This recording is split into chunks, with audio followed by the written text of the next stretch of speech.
স্প্রেডশিটের উপর এর আগে 5টা ভিডিও আছে। আজকে আমি অ্যাডভান্স স্প্রেডশিট ফিচার্স নিয়ে কথা বলবো। শুরু করব ক্রিয়েটিং আর ম্যানেজিং টেবিলস নিয়ে, তারপর চার্টস আর গ্রাফসের উপর কিছু কাজ দেখাবো, যেটা কি করে চার্টস অ্যান্ড গ্রাফ ক্রিয়েট করতে হয়, এডিট করতে হয়, তারপর কি করে ডেটা বাইরে থেকে ইম্পোর্ট এক্সপোর্ট করতে হয় সেটা দেখাবো, তারপর ফাইনালি গোলসিক ফিচারটা নিয়ে দেখাবো। তো ফার্স্টেই বলি যে ম্যানেজ ক্রিয়েট আর ম্যানেজ টেবিল কী করে ক্রিয়েট করতে হয় সেটা তো আগেই দেখিয়েছি, তাও আমি আরেকবার দেখিয়ে দিচ্ছি। সেটা হচ্ছে এরকমভাবে সিলেক্ট করে নিয়ে আমি যদি এখানে ইনসার্ট ট্যাবে গিয়ে টেবিল করি, তাহলে ওকে যদি বলি মাই টেবিল হ্যাজ হেডার্স, তাহলে ও এরকমভাবে হেডার করে দেবে। আর যদি বলি কন্ট্রোল জেড, আমি যদি বলি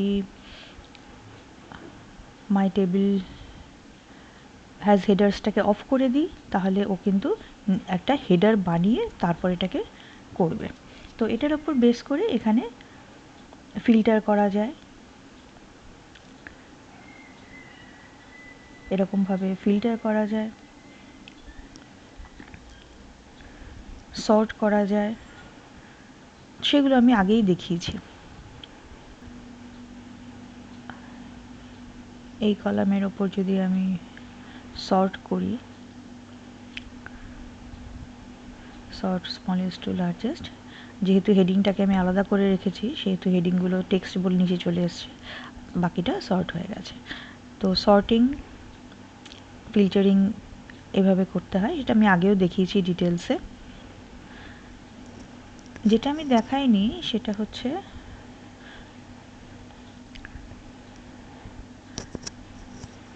যদি আমার এখানে কোনো, ধরে নিলাম এখানে আমি একটা জাস্ট টেস্ট করার জন্য এখানে একটা ডেটা আর এখানে একটা ডেটা রাখলাম, তার মানে 3 একটা ডেটা আছে আর নেমে একটা ডেটা আছে।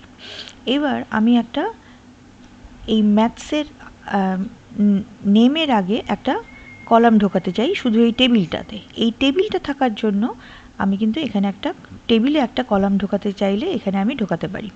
আমি এর আগে এক্সেল শিটে কী করে কলাম ঢোকাতে হয় সেটা দেখিয়েছি। সেটা হচ্ছে এরকমভাবে এখানে রাইট ক্লিক করে যদি আমি ইনসার্ট কলাম করি, তাহলে এখানে পুরো এক্সেল শিটটা পুরো লাইন জুড়ে একটা কলাম তৈরি হয়ে যাবে। আমি শুধু যদি এই টেবিলটার মধ্যে ঢোকাতে চাই, তাহলে এইখানটায় টেবিলের যে কোনো জায়গায় ক্লিক করে রাইট ক্লিক করলে আমি যদি insert column to the left করি, তাহলে এইটুকু জায়গার মধ্যে কিন্তু সব কটা কলাম সরে গেল, মানে এইটুকু জায়গার আমার জায়গা তৈরি হয়ে গেল। এইটা কিন্তু সরেনি, তার মানে এই পুরো কলামটা কিন্তু অ্যাড হয়নি, শুধু এইটুকু জায়গা অ্যাড হয়েছে। ঠিক সেরকমভাবেই এখানটায় যদি আমি একটা ইনসার্ট রো অ্যাবাভ করি, তাহলে কিন্তু এখান থেকে একটা রো ক্রিয়েট হয়ে গেল, এটা কিন্তু সরেনি, তার মানে পুরো টেবিলটার মধ্যেই শুধু কাজটুকু হবে। তাহলে টেবিল ফিচারটা থাকার জন্য এই টেবিলের মধ্যে আমরা নানা রকম কাজ করতে পারি। পুরো এক্সেল যে শিটটা আছে সেই শিটটার মধ্যে কিন্তু কাজ হচ্ছে না। এবার আমরা নর্মাল ফিচার, নর্মাল একটা ডেটা নিই। এই ডেটাটা নিয়ে আমি একটা চার্ট বা গ্রাফ করে দেখাই। চার্ট নানা রকমের হয়, সেখানে আমি ধরে নিলাম এই নামগুলোর রেসপেক্টে কীরকম আমি একটা চার্ট চাইছি। চার্ট নানা রকমের হয়, সেক্ষেত্রে ইনসার্টে গিয়ে আমি যদি এখানে চার্টসে দেখি, এরকম নানা রকম চার্টস আছে। এখানে এটা হচ্ছে কলাম বা বার চার্ট, এটা হচ্ছে লাইন চার্ট, এটা হচ্ছে পাই চার্ট, এরকম নানা রকম চার্টস আছে।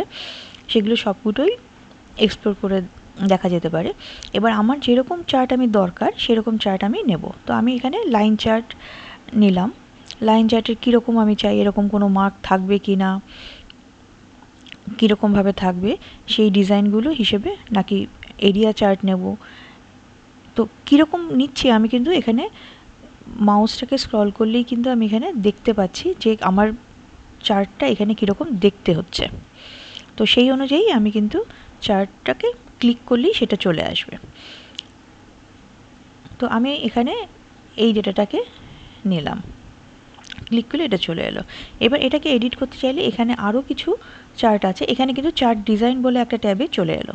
এখানে আমি আরও এই সবগুলো ডিজাইন নানা রকম চেঞ্জ করতে পারি। তাছাড়াও এখানে কুইক লেআউট থেকে আরও কিছু লেআউট আমি এখানে চেঞ্জ করতে পারি, যেরকম আমার পছন্দ সেরকম আমি নিতে পারি।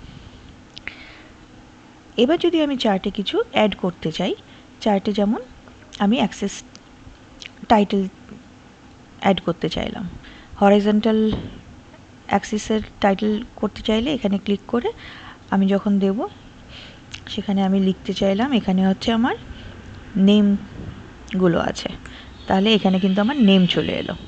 এবার আমি যদি বলি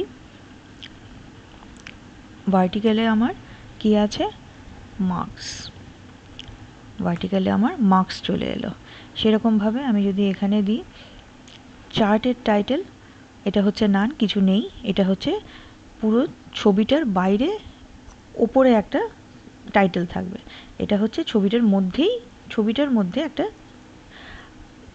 উপরের দিকে টাইটেলটা থাকবে। তার মানে হচ্ছে এই যে 120 যে দাগটা আছে সেই 120 দাগের মধ্যেই কিন্তু এটা ঢুকে গেছে, আর এখানে হচ্ছে পুরো ছবিটা শেষ হয়েছে তার উপরে টাইটেলটা শুরু হচ্ছে। তাহলে এখানে চার্টটা দিলাম, এখানে আমার টাইটেলটা হচ্ছে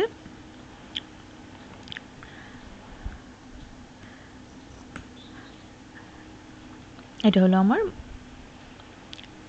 চার্টের টাইটেল। এবার যদি আমি এখানে আরও কিছু, এখানে লিজেন্ডগুলো যেটা আছে আমার নান মানে কিছু নেই, এখানে হচ্ছে আমার এই যে লিজেন্ডটা ম্যাথ সায়েন্স কোনটা কোন দাগ বোঝাচ্ছে, ম্যাথসের স্কোরগুলো আর সায়েন্সের স্কোরগুলো আমার লিজেন্ডটা সেটা কিন্তু ডান দিকে চলে এসছে, টপ মানে ওপরে থাকছে, লেফট নিচে, বাঁদিকে, বটম নিচে, আরও অপশন এখানে আছে, তো কোন দিকে চাই বা চাই না সেটা কিন্তু এখানে আমি ক্লিক করলেই সেটা চলে আসবে। আমি বটমেই, ঠিক আছে, তাহলে বটমেই থাকলো। তাছাড়া এখান থেকে আমি চার্ট চেঞ্জ করতে পারি। আদারওয়াইজ যদি আমার আরও এখন মনে হচ্ছে আমার লাইন চার্ট দরকার নেই, তাহলে আমি আবার ইনসার্টে গিয়ে আমি যদি এখান থেকে গিয়ে বার চার্ট করি তাহলে কিন্তু আমার বার চার্ট চলে আসবে। তো এইভাবে আমি চার্টের ডিজাইনও চেঞ্জ করতে পারি। আবার যদি আমি এখানে গিয়ে পাই চার্ট করি সেখানে কিন্তু পাই চার্টে চলে আসবে, আবার লাইন চার্টের। আশা করি বোঝাতে পেরেছি। বাকি সবকটা চার্টের অপশান এক্সপ্লোর করা ভালো, সবগুলোতেই কীরকম ছবি আসছে, কীরকম দেখা যাচ্ছে সেটা দেখে রাখা ভালো। এবার হচ্ছে ধরে নিই আমি একটা ডেটা ইম্পোর্ট করব বাইরে থেকে ধরে নিই একটা CSV ফাইল আছে, কমা সেপারেটেড ভ্যালু আছে সেখানে, সেইটাকে আমি একটা এরকম রো কলাম হিসেবে দেখতে চাইছি।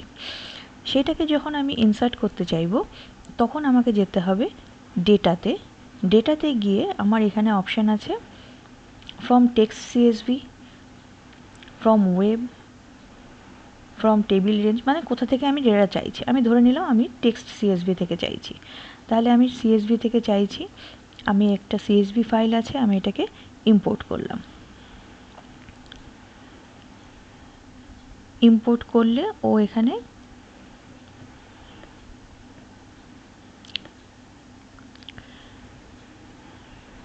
একটা প্রিভিউ দেখিয়ে দেবে।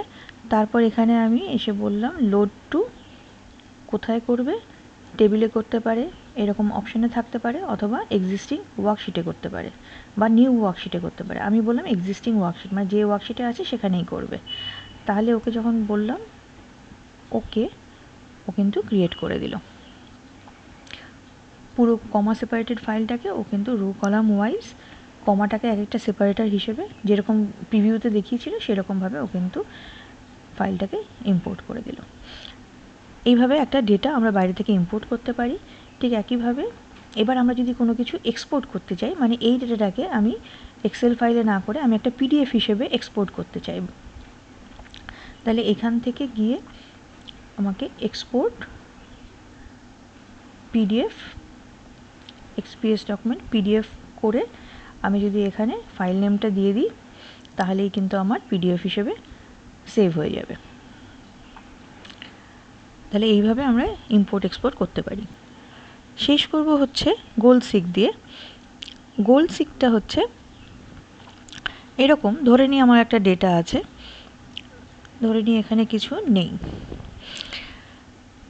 একটা ডেটা আছে এই রকম যে একটা স্টুডেন্ট ম্যাথস সায়েন্স এসএসটিতে এত পেয়েছে,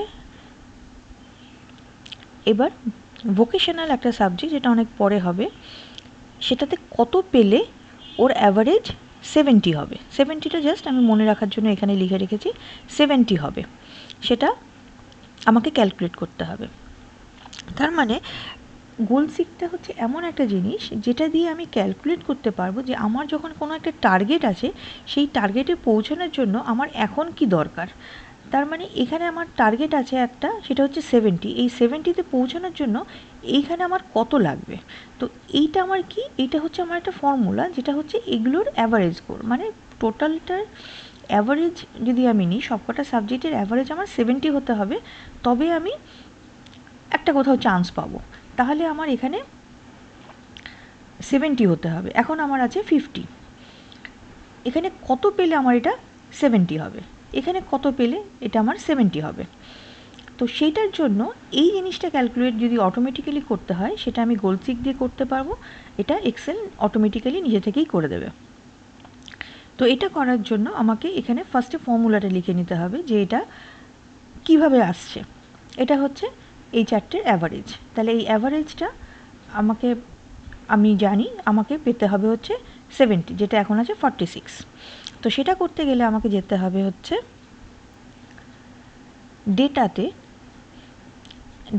ডেটাতে গিয়ে হোয়াট ইফ অ্যানালিসিসে গিয়ে গোল সিকে গিয়ে সেট সেল, মানে এই সেলটা কত ভ্যালু হবে আমি বলে দিয়েছি 70, আমাকে 70 পেতেই হবে। এবার 70 পেতে গেলে আমাকে বাই চেঞ্জিং দ্য সেল, এইটাকে আমি কত চেঞ্জ করলে আমি এটাতে 70 পাবো। ওকে, ক্যালকুলেট করে দেখা গেল 96 পেতে হবে, তবে আমি এখানে অ্যাভারেজে আমি 70 পাবো। এটার ক্ষেত্রেও তাই, আমি যদি এখানে একইভাবে করি what if analysis goal seek, এখানে গিয়ে 70, এখানটায় গিয়ে এই সেলটা, ওকে, এখানে 80 পেতে হবে। ওকে, তার মানে এই গোল সিকের ব্যাপারটা হচ্ছে এইরকম যে আমি কত পেলে, এই জিনিসগুলো অনেক সময় ফিনান্সিয়াল ক্ষেত্রে বা কোনো কিছু একটা ক্যালকুলেট করতে, মানে আমি টার্গেটটা জানি আমাকে এত করতে হবে, সেক্ষেত্রে আর কত অ্যামাউন্ট লাগলে আমি এই জিনিসটা করতে পারবো। সুতরাং টার্গেটটা জানা আছে, কত আমাকে অ্যাচিভ করতে হবে, সেটা যদি অটোমেটিক্যালি ক্যালকুলেট করতে হয়, তখন আমাকে এই ফর্মুলা দিয়ে আমরা করতে পারি। তো এই ফিচারটা আমাদের এইভাবে কাজে লাগে, এইভাবে আমরা ইউজ করতে পারি। এখানে কিন্তু এই সেলটার কোনো দরকারই নেই। আশা করি বোঝাতে পেরেছি। যদি কোনো প্রশ্ন থাকে অবশ্যই কমেন্ট সেকশানে জানাবে। Thank you for watching this video.